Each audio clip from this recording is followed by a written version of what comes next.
सभी बाबा के बच्चे एक बात बताएं कि क्या अभी रंच मात्र भी किसी भी बात का, किसी भी वातावरण का, किसी भी परिस्थिति का दुख है? थोड़ा सा भी ये गहरे से अंदर जांचो, क्योंकि दुख भी क्या होता है, दुख भी थोड़ा छुपा रहता है अंदर में। पश्चाताप भी थोड़ा छुपा रहता है। अंदर अंदर पश्चाताप होता रहता है। जीवन भर में किसी भी प्रकार की कोई गलती हुई रहती है तो अंदर में उस गलती का पश्चाताप छुपा रहता है। वो पश्चाताप की सूक्ष्म अग्नि होती है। बहुत गहरी बात समझने की है। और जब तक वो पश्चाताप के अंदर में सूक्ष्म अग्नि होगी तब तक वो आत्मा बाबा के, परमात्मा के साथ सदा के लिए जुड़ नहीं पाएगी। बाहर बाहर ज्ञान अच्छा लगेगा, बाहर बाहर चलेगी भी ज्ञान में, है ना, सेवा भी करेगी वो आत्मा, सब कुछ रहेगा, लेकिन एक पश्चाताप अंदर में रहेगा।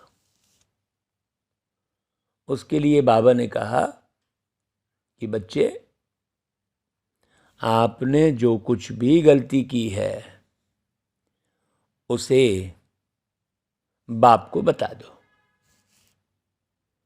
तो बाप को बता दो अर्थात साकार में किसी को निमित्त बनाकर उसे बता दो, क्योंकि बाबा प्रति सेकंड इस पूरे विश्व का भ्रमण करते रहते हैं। बाबा ने कहा था कि मैं 1 सेकंड में पूरे विश्व का भ्रमण कर लेता हूं। सबसे स्पीड है बाबा।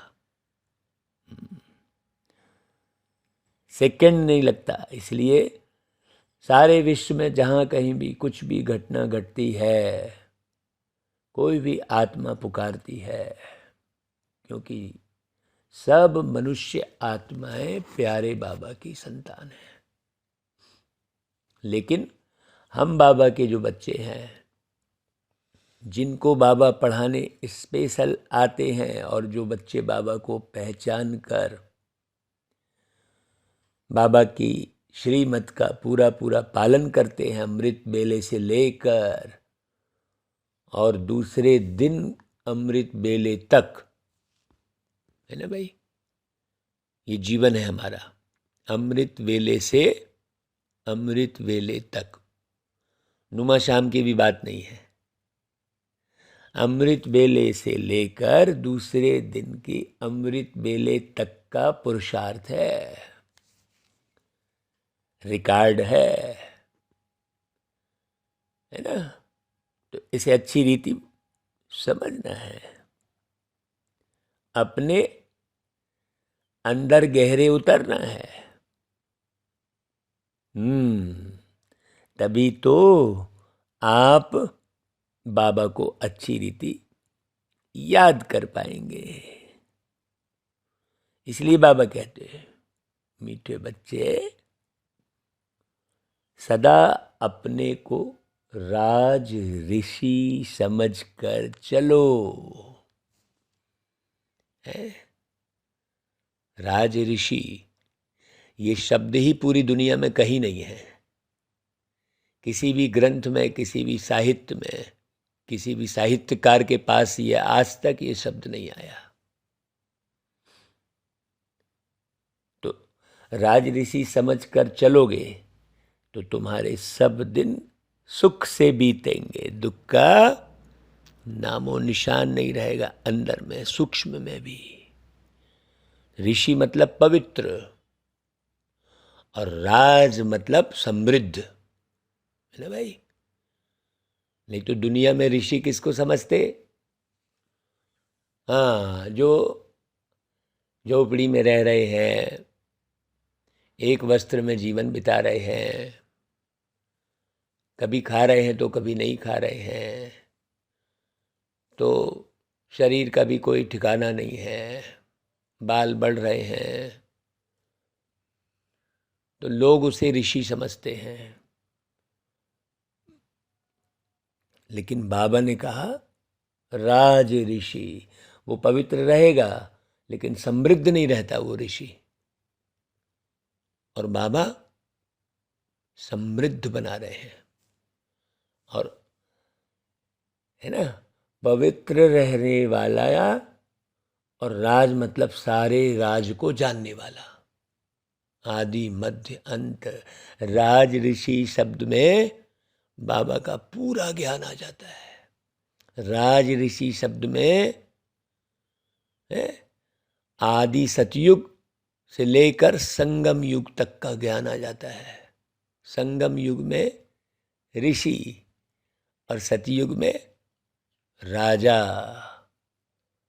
ऐसे मिलकर बनते हैं हम राज ऋषि। तो मतलब सतयुग में भी हम राज ऋषि ही रहेंगे, है ना भाई। हाँ, बड़ी गहरी बात। केवल राजा नहीं रहेंगे हम। अभी के राजा को ऋषि नहीं कहेंगे, क्योंकि वो लिप्त है राजपाट में। देखो, राज ऋषि किसे कहेंगे? जो समृद्ध होते हुए भी समृद्धता में लिप्त ना हो और समृद्ध हो। तो एक एक बात गहरी समझने की है ना भाई। तो जब राज ऋषि समझ कर चलोगे स्वयं को, तो माया के घुटके से भी बचे रहेंगे, है ना भाई। माया कैसे? गरीबी में भी माया आती है और अमीरी में भी माया आती है। गरीब भी माया के वशीभूत मजबूरी में हो जाता है, और अमीर माया के वशीभूत दिखावे में हो जाता है ना, जिसे कहते हैं अय्यासी। है बड़ी गहरी बात। तो बहुत सुंदर तरीके से बाबा समझाते हैं। बाबा कहते हैं देखो, कौन सा चांस तुम्हें अभी है, फिर नहीं मिलेगा। अभी थोड़ा समय है जिसमें पुरुषार्थ कर पढ़ाई से ऊंच पद पा सकते हो। तो ये बारीक बारीक एक एक शब्द का अर्थ सहित जो पढ़ाई बाबा पढ़ा रहे हैं, ये अभी ही पढ़ सकते हो, फिर यह चांस नहीं मिलेगा। यह जीवन बड़ा दुर्लभ है। इसलिए इस जीवन में वो गीत बना हमारा कि जीवन मिला अनमोल है, हमें कितना सलोना, है ना भाई। सुन लो प्रभु के ये बोल है। ऐसा ये गीत, मतलब इस गीत की धुन पूरे रात भर हारमोनियम पे निकालते रहे थे, कभी ऐसा कभी वैसा। फिर ये बना गीत, बनाते बनाते बनाते पूरी रात बीत गई थी। फिर अमृत बेले बना था ये गीत। ऐसा एक बार हम आपको बहुत अच्छी बात बताते हैं, बीच में हमें बाबा के अनुभव याद आ जाते हैं। हमारी राइटिंग जो है इतनी खराब थी कि जैसे जैसे रंग में चींटी डूब गई और उसे चला दिया गया हो ऐसी राइटिंग थी हमारी। तो एक बार सेंटर पर दीदियों ने कहा कि भाई बड़े वरिष्ठ महारथी आ रहे हैं तो उनके हाथों से सबको वरदान देना है। तो किसकी अच्छी राइटिंग है वो वरदान लिखे सब, है ना, अच्छी सीट पे बढ़िया डिज़ाइन बना के, है ना। तो हमने कहा बहन जी हमारी राइटिंग, तो बहन जी ने कहा दिखाओ तुम्हारी मुरली की डायरी। तो हमने मुरली की डायरी दिखाई। बोले अरे ये तो तुम्हारी कोई राइटिंग बिल्कुल बेकार है, इसमें तो कोई समझ ही नहीं पाएगा कोई। बोले ऐसा कोई लिखता है क्या? बोले तो मैंने बाबा के पास योग लगाया। मैंने कहा बाबा मेरी राइटिंग कैसे सुधरेगी? मुरली क्लास के बाद जो बाबा के कमरे में योग लगाते थे ना, हाँ, 1-1 घंटा 2-2 घंटा कैसे निकलता था पता नहीं चलता था, है ना। ऐसे बैठते थे बाबा के पास। फिर बाबा ने कहा जाओ बच्चे कहो मैं लिखूंगा करके। तो मैं उठ के गया बहन जी से, मैं बोला मैं लिखूंगा। बोले अच्छा ठीक है बताओ।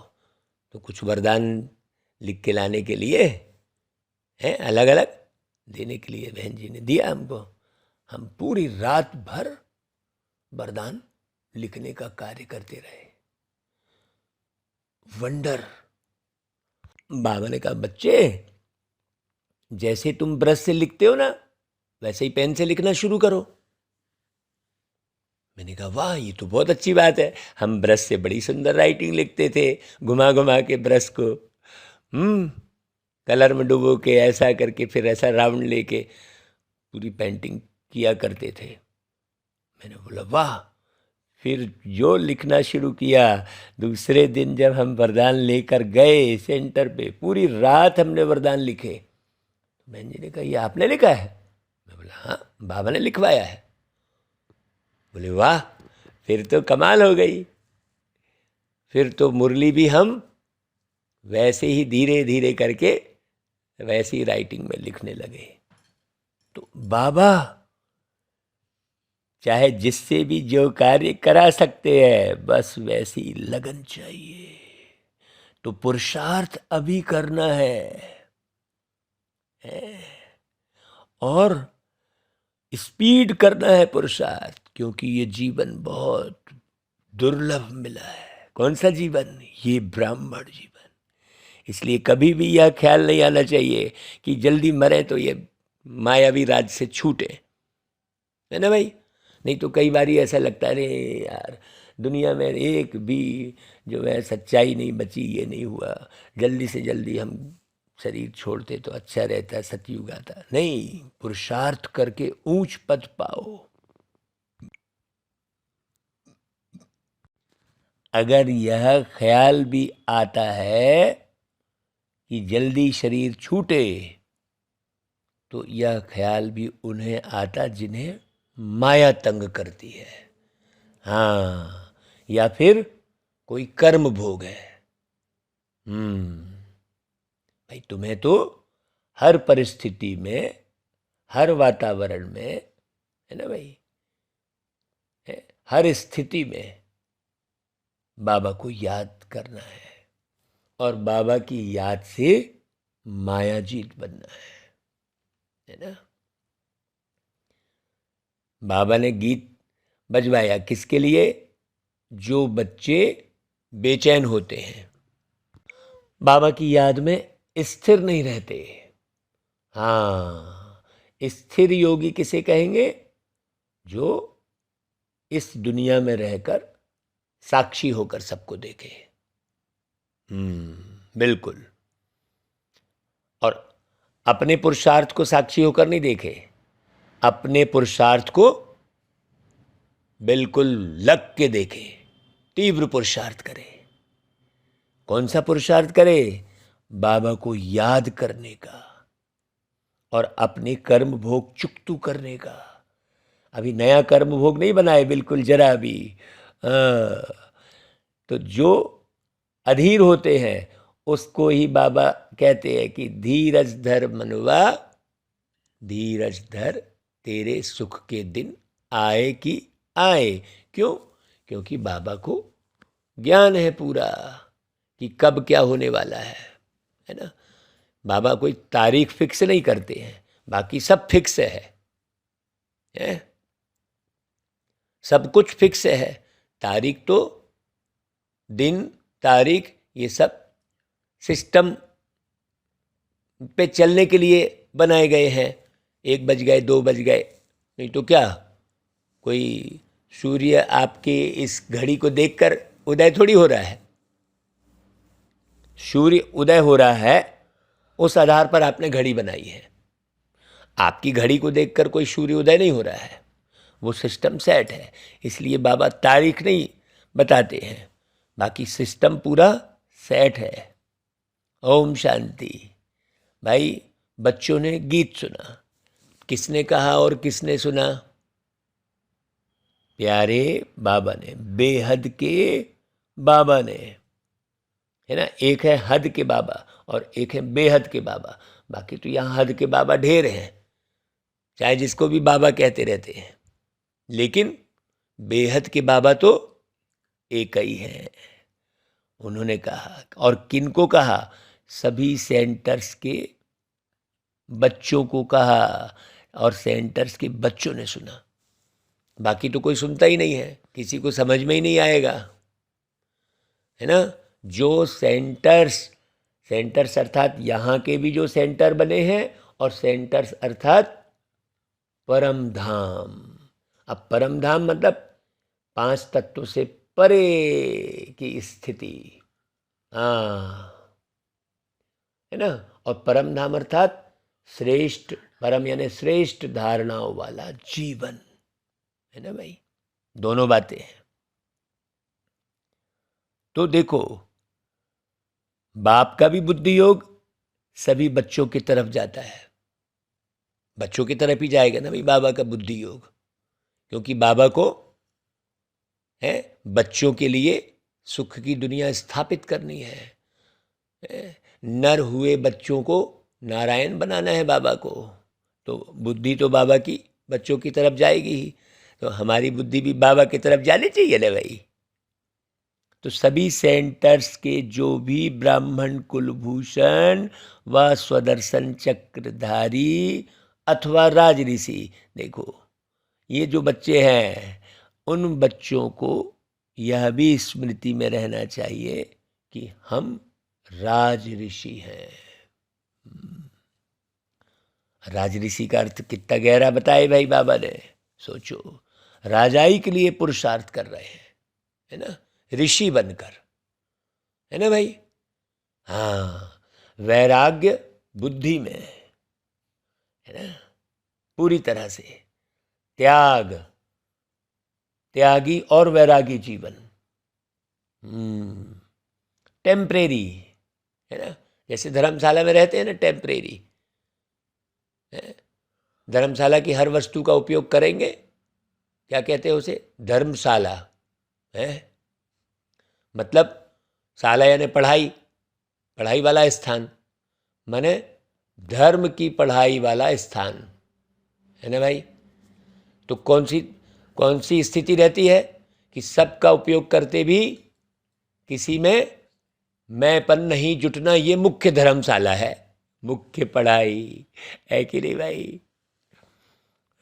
नई बात बाबा बता देते हैं भाई। जितनी बार मुरली पढ़ोगे उतनी बार नई बात आएगी।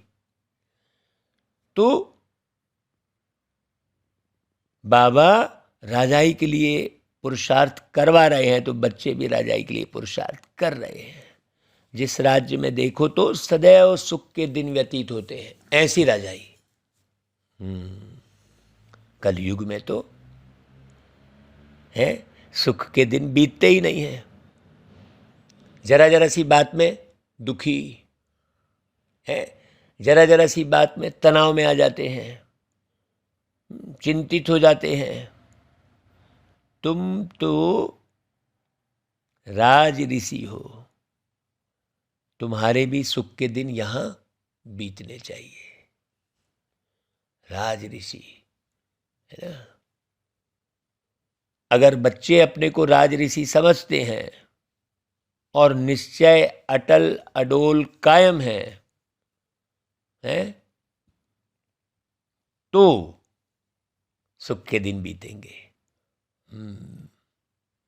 नहीं तो घड़ी घड़ी भूल जाने से फिर क्या होता है, माया के घुटके बहुत आते हैं। क्या भूल जाते कि भाई मैं राज ऋषि हूं, अटल हूं, अचल हूं, अडोल हूं। ये अवस्था बन जानी चाहिए। तो है ना भाई, माया के गुटके किसको नहीं आएंगे? जो बच्चे जानते हैं कि हम बाप से राजयोग सीख सदा सुख का वर्षा ले रहे हैं। सदा सुख का वर्षा ले रहे हैं का मतलब क्या हुआ? नर से नारायण बन रहे हैं। अब नर से नारायण तो सिवाय परम पिता परमात्मा के कोई बना ही नहीं सके। कोई कहे कि हाँ मैं फलाने बिगड़े हुए व्यक्ति को ठीक कर दूंगा, ये है नहीं।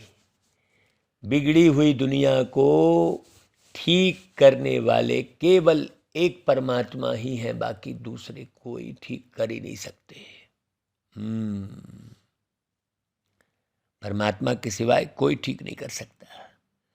तो परम पिता परमात्मा जब कहा जाता है तो किसी भी प्रकार के साकार या आकार की तरफ बुद्धि नहीं जाती। निराकार बाप को ही याद करते हैं सब जगह। तो बाबा धीरज देते हैं, बच्चे बाकी थोड़े रोज है। तो बाबा आपको तारीख नहीं बताएंगे, क्योंकि तारीख तो तुम सेट करते हो। हाँ, थोड़े रोज है मतलब कोई 24 घंटे का एक दिन रात है, ऐसा नहीं है। बाबा का एक सेकंड एक वर्ष के बराबर है। तो एक सेकंड भी पुरुषार्थ में ढीले हुए तो एक वर्ष खराब हो गए आपके। ये अच्छी रीति समझना। बाबा कह रहे हैं थोड़े रोज है, यह कलयुग नर्क बदल स्वर्ग होगा। हेवन की स्थापना, हेल का विनाश तो गाया हुआ है ना भाई। तो भगवान स्वयं बैठ राजयोग सिखाते हैं। कोई भी मनुष्य चाहे हेल का चाहे हेवन का हो, राजयोग सिखला न सके है। मतलब देवी देवता भी राजयोग नहीं सिखला सकते। बहुत अच्छी रीति समझना है। भगवान स्वयं बैठ राजयोग सिखाते हैं। तो बच्चे जानते हैं हम ब्रह्मा मुख वंशावली ब्राह्मण कुलभूषण ही स्वदर्शन चक्रधारी हैं। हम आत्माओं को सृष्टि चक्र की नॉलेज है। देवताएं यह नहीं जानते, है ना भाई। देवताएं तो सृष्टि चक्र की नॉलेज को लेकर फिर देवता बने हैं ना। स्वदर्शन चक्र श्री कृष्ण को व विष्णु को क्यों दिया है? क्योंकि तुम ब्राह्मण अभी संपूर्ण नहीं बने हो, नीचे ऊपर होते रहते हो। यह स्वदर्शन चक्र निशानी है फाइनल की। आज तुम स्वदर्शन चक्र फिराते, कल माया से हार खाकर गिर पड़ते हो। तो तुमको अलंकार कैसे दे सकते हैं भाई? जिस मालूम है कि ये बच्चा जो है पैसे उसी के पास रखवाएंगे जो संभाल के रख सकता है। देखिए नहीं, इसके पास हिसाब किताब ही नहीं है, ढंग से रखना ही नहीं जान रहा है, ये बार बार कहीं गिरा दे रहा है या खर्च कर दे रहा है, तो फिर उसके पास थोड़ी पैसे रखेंगे। तो ये अलंकार भी किसको दिए जाते? जो फाइनल बिल्कुल पक्का हो जाता है। बहुत अच्छी रीति समझना है भाई। तो ये निशानी ना तो विष्णु के हाथ में जो दिखाई उनको जरूरत ही नहीं है, निशानी रखने की है। यह बड़ी गूढ़ बातें हैं। स्वदर्शन चक्र तो स्थायी चाहिए ना भाई, इसलिए विष्णु को दिखा देते हैं। हाँ, जहाँ भी विष्णु का मंदिर हो व कोई भी स्वदर्शन चक्रधारी का मंदिर हो, वहाँ जाकर तुम समझा सकते हो। श्री कृष्ण जी को भी स्वदर्शन चक्र देते हैं, एक ही चक्र दिए हैं और हाथ में मुरली, दो चीजें हैं। और वो स्वदर्शन चक्र हमेशा नहीं रहता। श्री कृष्ण जी के हाथ में सदा नहीं दिखाते हैं, सदा दिखाएंगे मुरली। बड़ी गहरी बात है यहाँ। लेकिन विष्णु के है ना हाथों में पूरा शंख चक्र गदा पद्म, बड़ा गहरा राज है ये राज केवल बाबा ने ही समझाया, बाकी दुनिया में किसी को नहीं मालूम। राधे कृष्ण युगल के चित्र में स्वदर्शन चक्र नहीं देते हैं। स्वदर्शन चक्रधारी तो तुम ब्राह्मण कुलभूषण हो, जो स्व के चक्र को जान रहे हैं। कि हम स्व माने हम आत्मा, इस सृष्टि में कैसे चक्र लगाए। तो बहुत गहरी बात समझना।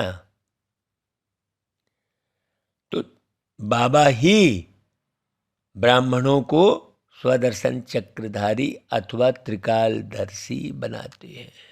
वही जब देवता बनते हैं तो उन्हों को त्रिनेत्री, त्रिकालदर्शी, त्रिलोकीनाथ नहीं कह सकते।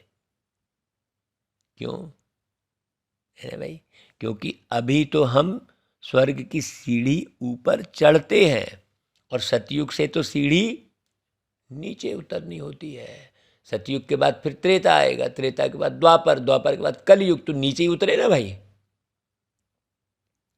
वहां यह ज्ञान होता ही नहीं।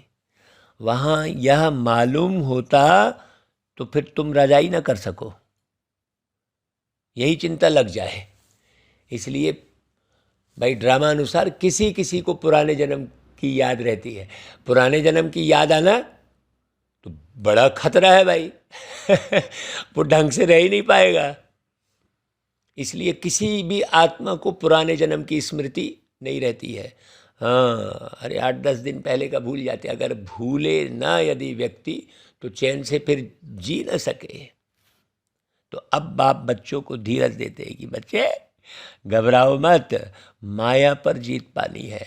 माया के तूफान आएंगे जरूर, विघ्न भी खूब पड़ेंगे। इसका इलाज है योग में रहो, बाबा की याद में रहो हमेशा। माया क्या करेगी? योग भी तोड़ेगी। आपको समझ में नहीं आएगा, आपको लगेगा हम तो बाबा की याद में ही हैं। अरे बाबा तो हमारे साथ ही हैं, कई इस भ्रम में भी रहते हैं। और टूटा हुआ रहता है उनका। बहुत पुरुषार्थ है भाई, पुरुषार्थ कर योग में रहना है। बाबा कहते हैं जो योग में रहेंगे तो उनकी आयु भी बढ़ेगी। जितनी आयु बड़ी होगी उतना अंत तक बाप से योग लगाए वर्षा लेंगे। ये गुही बात समझना बहुत गहरी। योग से तंदुरुस्ती को भी ठीक करना है। इसलिए बाप कहते हैं योगी भव।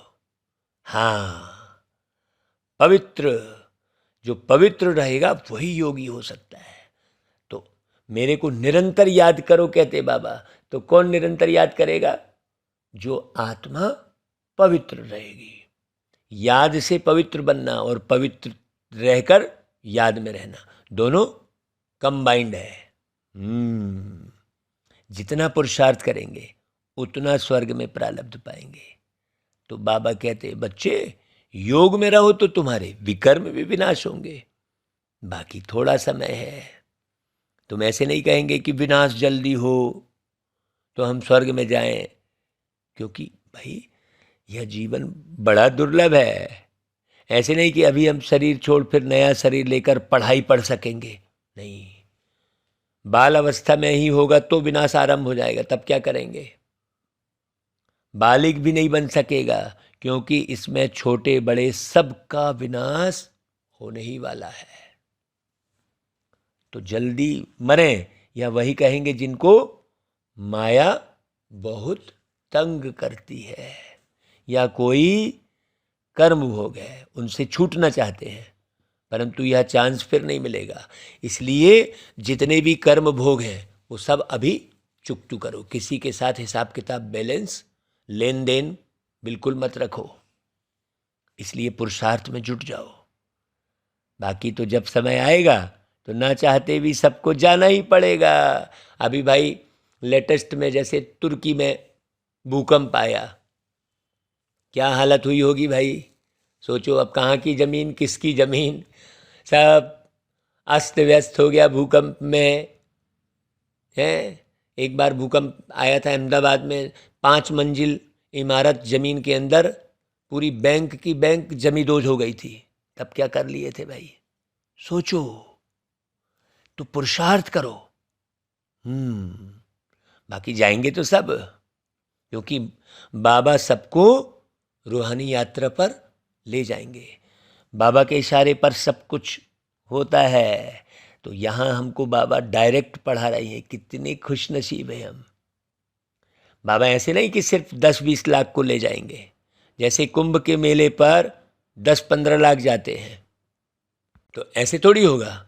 यह तो आत्मा परमात्मा का मेला है, बाप स्वयं पंडा बनकर लेने आए हैं। देखो इनके पिछाड़ी तो अनगिनत आत्माएं जाएंगी, परंतु ऐसे भी नहीं कि सब जल्दी जाएंगे। भाई प्रलय हो तो फिर यह भारत खंड ही न रहे है, परंतु यह भारत अविनाशी खंड है। देखो ये बात अच्छी रीति समझ लो भाई। तो जो बाबा के यज्ञ का भार उठाएंगे, जिम्मेदारी उठाएंगे, हैं, जो बिल्कुल निरंतर बाबा की याद में रत रहेंगे एकदम, हाँ, तो यहां बहुत रह जाते हैं। फिर सतयुग में एक ही सूर्यवंशी राजधानी स्थापन होगी। कलयुग विनाश हो, सतयुग स्थापन होने में बीच का थोड़ा सा यह टाइम मिलता है। इसमें थोड़े रह जाते हैं जो नए सिर अपनी राजधानी बनाते हैं। बाकी पुरुषार्थ का यही थोड़ा समय है। इसको कल्याणकारी युग कहा जाता है। दूसरे संगम को कल्याणकारी नहीं कहेंगे, क्योंकि नीचे उतरते जाते हैं। सतयुग और त्रेता के बीच में जो संगम होगा उसको कल्याणकारी नहीं कहेंगे, क्योंकि वहां तो नीचे ही उतरना है। सोचो अभी तो सुख ही सुख है। अब संपूर्ण सुख से संपूर्ण दुख में अभी आ गए हैं, नीचे पूरी तरह से उतर गए हैं, बुद्धि पूरी नीचे चली गई है। यह नॉलेज और किसकी बुद्धि में नहीं है। आगे हम भी कुछ नहीं जानते थे, ब्रह्मा बाबा कह रहे हैं, अंधश्रद्धा से सबकी पूजा करते थे। अब तो हर प्रकार की श्रीमत मिलती है। धंधा भी वही करते हैं जो कोई बिरला व्यापारी करे। जैसे हुनर सीखना होता है ना भाई, यह मनुष्य को देवता बनाने का हुनर, इस पर ध्यान देना है बहुत। किसी भी हुनर को बारीकी से सीखा जाता है। बाप रोज अमृत बेले आकर पढ़ाते हैं, तो उस समय बाप के सामने सब सेंटर्स के बच्चे हैं। बाप कहते हैं तुम सभी बच्चों को याद करता हूँ, इसमें माया मुझे कोई विघ्न नहीं डालती है। हाँ, तुम बच्चे मुझे घड़ी घड़ी भूल जाते हो, माया तुमको विघ्न डालती है। कोई लिखते हैं बाबा हम बच्चों को ना भुलाना है, परंतु मैं तो कभी नहीं भूलता भाई। भक्ति में भी गाते हैं ना कि प्रभु आप नहीं रूठना हमसे, तो बाबा काहे को रूठेंगे। तुम पुरुषार्थ करो तुम पाओ। मुख्य बात पुरुषार्थ की है। बाबा कहते हैं मुझे तो सबको वापस ले जाना है भाई। मैं रोज याद प्यार देता हूँ, बच्चों को खजाना भेज देता हूँ, सबको ललकार करता रहता हूँ कि बाप की श्रीमत पर बेहद का वर्षा लेने का पुरुषार्थ करो। इसमें गफलत व बहाना मत करो। हाँ, नहीं तो कहेंगे हाँ नहीं हम तो बाबा की याद में ही हैं। कई कहते हैं भाई कर्म बंधन है। भाई ये कर्म बंधन तो तुम्हारा है ना, उसमें बाप क्या करे है। बाबा कहते हैं योग में रहो तो कर्म बंधन कटता जाएगा। फिर कर्म बंधन चिल्ला रहे हो। कई कहते हैं भाई अरे हम बाबा को तो अपना शरीर नहीं है, हमको तो अपना शरीर है। अरे तुमको भी कहाँ अपना शरीर है भाई? ये शरीर कोई तुमने बनाया क्या? सोचो। है तो गफलत मत करो, बहाना मत करो।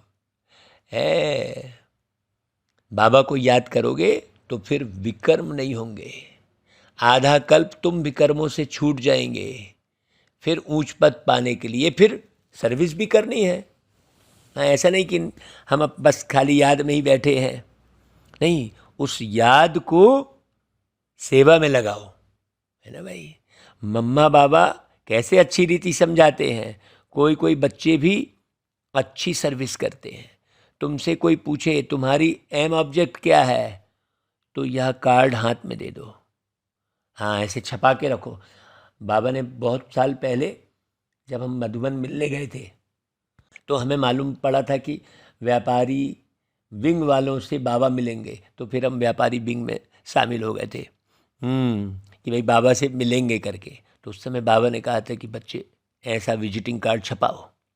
तो फिर तुरंत यहाँ आके हमने फिर विजिटिंग कार्ड छपाया, उसमें बहुत अच्छा संदेश छपाया, बहुत सेवा हुई उस कार्ड से। जिसको भी देवे तो उसमें प्रश्न छपा दिए थे। तो ऐसा कार्ड हाथ में दे दो, उससे सब समझ जाएंगे कि यह किस धंधे में लगे हुए हैं। यह तो बड़े व्यापारी हैं, हर एक की रग देखनी है। सबसे अच्छा है चक्र पर समझाना। इसलिए भागवत में भी हम क्या करते हैं, स्वास्तिक चक्र को ही रखते हैं, क्योंकि ज्ञान पूरा उसी में ही है, आत्म का ज्ञान। कैसा भी आदमी हो चक्र को देख समझ जाएंगे। बरोबर यह कलयुग है, अब सतयुग आने वाला है। क्रिश्चियन को भी समझा सकते हो, यह हेल है, अब हेवन स्थापन होने वाला है। वह तो जरूर हेवनली गॉडफादर ही करेगा। हाँ, परंतु मनुष्यों की बुद्धि ऐसी हो गई है जो अपने को नरकवासी भी नहीं समझते हैं।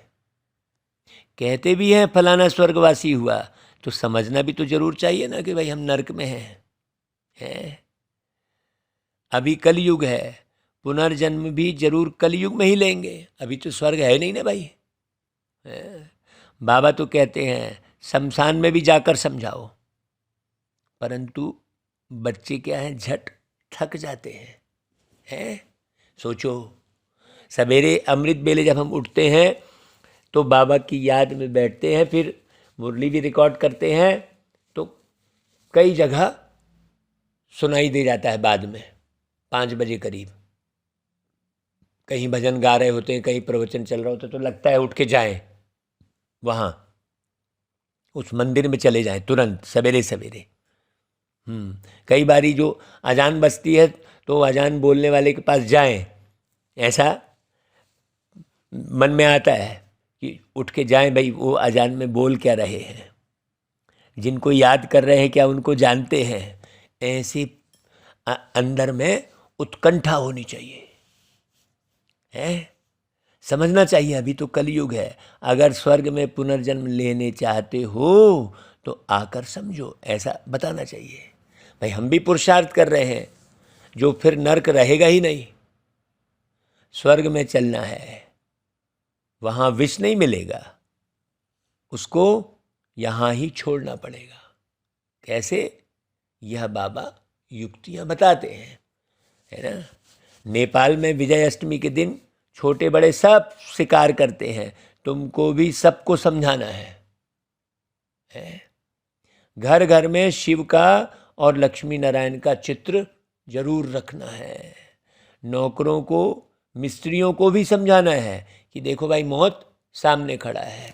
हम सवेरे से ऑफिस खोल लेते हैं, रास्ते में कोई अच्छा व्यक्ति दिखता है जाते हुए, उसको बुला लेते हैं।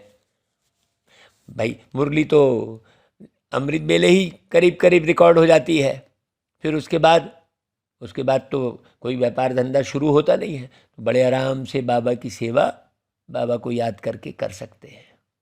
तो बाबा को याद करो तो वर्षा मिल जाएगा। बाप सभी की मनोकामना स्वर्ग के लिए पूरी करते हैं। योग लगाने से बाप साक्षात्कार भी करा सकते हैं, है ना। रोज नया नया अनुभव कराते हैं बाबा। बाप है ही कल्याणकारी, तो बच्चों को भी ऐसा कल्याणकारी बनना है। आज अनुभव क्या करा रहे थे बाबा कि भाई हम एक नई की नई जो है वो अभी जो बैटरी गाड़ी निकली है ना, हाँ वो हमें मिल गई है बढ़िया। तो हम कई ट्रिप लगा रहे हैं, हम बोले अरे वाह, ये तो इसकी चार्जिंग ख़त्म ही नहीं हो रही है। 4 बार चक्कर लगा चुकी है, इसकी चार्जिंग ही ख़त्म नहीं हो रही है। ऐसा हम देख रहे थे, तो बड़ा अच्छा अनुभव भाई हुआ। हमने कहा वाह बाबा, ऐसा चार्ज कर रहे हैं बैटरी कि 4 बार चक्कर लगाए देख रहे हैं हम, घर से और बाज़ार की तरफ 4 बार चक्कर लगा चुके ऐसा हम देख रहे हैं, लेकिन उसका चार्जिंग ख़त्म नहीं हो रहा है। तो ये कैसे लिंक है देखो, कि अभी संगम युग में हम इतने चार्ज हो रहे हैं कि चारों युगों में 4 बार चक्कर लगाने पर भी अंतिम संगम तक भी वो चार्जिंग बनी रहती है। तब तो बाबा से मिलते हैं। तो इतना योग लगाओ, ऐसी चार्जिंग करो बिल्कुल, है कि नहीं भाई। ये चार्जिंग करने का समय है। बाबा ने देखो नेपाल का उदाहरण दिया, बहुत गहरी बात। तो बाप है ही कल्याणकारी, तो बच्चों को भी ऐसा बनना है। गरीब ही अपना कल्याण करते हैं, साहूकार तो मुश्किल ही करते हैं। सन्यासी भी जो नामी गिरामी है ना, वो भी अंत में आएंगे, वो अपनी ठसन में है। अब बहुत करके गरीब साधारण ही ज्ञान लेते हैं। अब हम कहीं भी प्रोग्राम बनाने का भी सोचते हैं तो घूम फिर के वो बाबा गरीबों के पास ही ले जा रहे हैं। मैं ये देख रहा हूँ, बड़ी गहरी बात है। बाबा जिधर ले जाएंगे उधर ही जा पाएंगे भाई। हमारी मर्जी कुछ नहीं चलती है, हम तो बाबा के हैं, बाबा की मर्जी चलती है भाई। बाबा मुरली चलवा रहे हैं तो यहाँ से वाणी निकल जा रही है बस। तो है बाबा कहते हैं बाप भी साधारण तन में ही आते हैं, है ना भाई। साधारण तन मतलब न गरीब न अमीर, है ना भाई। बहुत ज़्यादा अमीर भी नहीं कि भाई किसी राजा के तन में प्रवेश करें। भाई जब ब्रह्मा बाबा सोने हीरे जवाहरात का व्यापार करते थे तो राजाओं के घर में जा जाकर देते थे ना भाई। उस समय भी राजपाट तो थे, तो देते थे बाबा। तो शिव बाबा उन राजाओं के तन में आते। तो ब्रह्मा बाबा कोई ऐसे गरीब भी नहीं थे, तो बाबा साधारण तन में आते हैं। ऐसे किसी गरीब में भी नहीं कि जिसके पास कुछ भी नहीं है, कैसे करेंगे। इसलिए वो उसको भक्ति में दिखा दिया है ना भाई। बस नाम कृष्ण का डाल दिया, यही तो बहुत बड़ी भूल हो गई। अगर बाबा कहते यह भी गरीब होता तो कुछ कर नहीं सकता, गरीब इतनों की संभाल कैसे करते। तो युक्ति देखो कैसे रखी है ना। यहाँ गरीब और साहूकार का अर्थ ही बिल्कुल अलग है। सोचो, साधारण ही हो जो बलि भी चढ़े और इतने सबकी परवरिश भी होती रहे। इनके साथ साथ और भी बहुत बलि चढ़ वारिस बन गए। अच्छा भाई, बाबा फिर याद प्यार देते हैं, गुड मॉर्निंग करते हैं, नमस्ते करते हैं। फिर हम बच्चे भी बाबा को याद प्यार देते हैं, गुड मॉर्निंग करते हैं, नमस्ते करते हैं। अच्छा भाई, धारणा के लिए सार, बाप ने जो मनुष्य को देवता बनाने का हुनर सिखाया है उसमें ही लगना है। अपने को भी देवता बनाकर चलना है? राज ऋषि समझना है ना भाई। और सबको दिव्य गुण धारण करना सिखलाना है। श्रीमत पर चलने में गफलत व बहाना नहीं करना है। कर्म बंधनों से छूटने के लिए बाबा की याद में रहना है। अच्छा भाई, वरदान, श्रेष्ठ कर्मधारी बन, ऊंची तकदीर बनाने वाले, पद्मा पदम भाग्यशाली भव। जिसके जितने श्रेष्ठ कर्म हैं उसकी तकदीर की लकीर उतनी लंबी और स्पष्ट है। क्या होगा कैसे होगा वाली बात उसके जीवन में नहीं है। तकदीर बनाने का साधन है ही श्रेष्ठ कर्म। तो श्रेष्ठ कर्मधारी बनो और पद्मा पदम भाग्यशाली की तकदीर प्राप्त करो। लेकिन श्रेष्ठ कर्म का आधार क्या है? श्रेष्ठ स्मृति।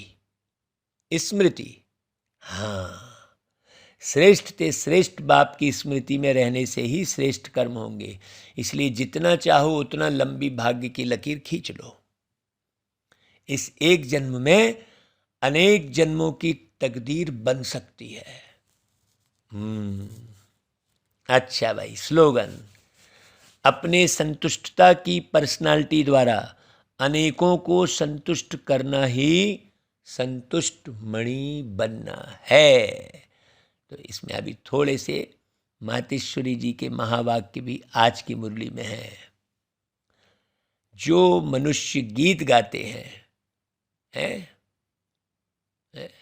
गीता के भगवान अपना वचन निभाने आ जाओ। अब वो स्वयं गीता का भगवान अपना कल्प पहले वाला वचन पालन करने के लिए आया है और कहते हैं, हे बच्चे, जब भारत पर अति धर्मग्लानि होती है तब मैं इसी समय अपना अंजाम पालन करने, मतलब वायदा निभाने अवश्य आता हूँ। अब मेरे आने का यह मतलब नहीं कि मैं कोई युगे युगे आता हूँ। सभी युगों में तो कोई धर्मग्लानि होती नहीं है। धर्मग्लानि होती ही है कलयुग में। तो मानो परमात्मा कलयुग के समय ही अंत समय में आते हैं और कलयुग फिर कल्प कल्प आता है। तो मानो मैं कल्प कल्प आता हूँ।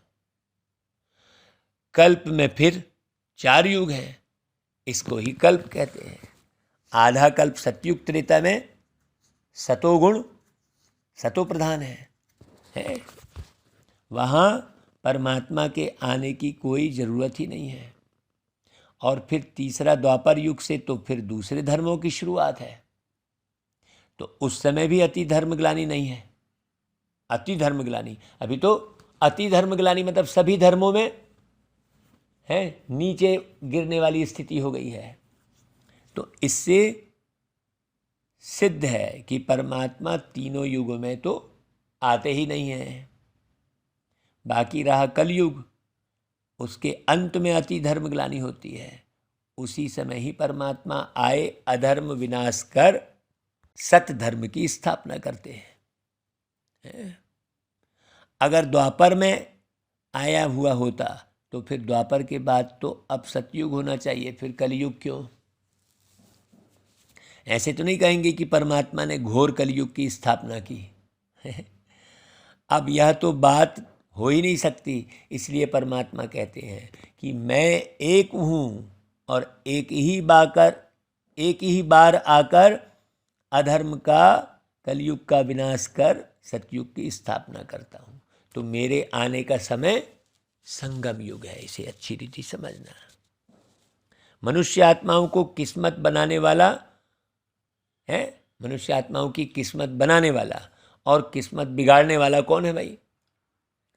हम ऐसे नहीं कहेंगे कि किस्मत बनाने वाला बिगाड़ने वाला वही परमात्मा है। बाकी यह जरूर है कि किस्मत को बनाने वाला परमात्मा है और किस्मत को बिगाड़ने वाला खुद मनुष्य है।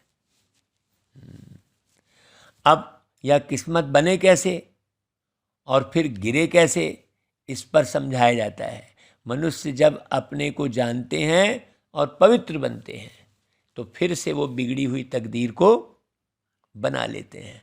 अब जब हम बिगड़ी हुई तकदीर कहते हैं तो इससे साबित है कोई समय अपनी तकदीर बनी हुई थी, तब तो बिगड़ गई है। मेरी तकदीर बिगड़ गई कहते हैं, तो जो फिर बिगड़ गई है अब वही फिर बिगड़ी तकदीर को परमात्मा खुद आकर बनाते हैं। अब कोई कहे परमात्मा खुद तो निराकार है, वो तकदीर कैसे बनाएंगे?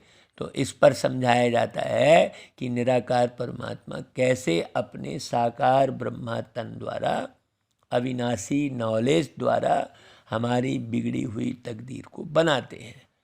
अब यह नॉलेज देना तो परमात्मा का ही काम है भाई। बाकी मनुष्य आत्माएं एक दो की तकदीर को नहीं जगा सकती। तकदीर को जगाने वाला एक ही परमात्मा है, तभी तो उन्हों का यादगार मंदिर कायम है। अच्छा भाई, ओम शांति।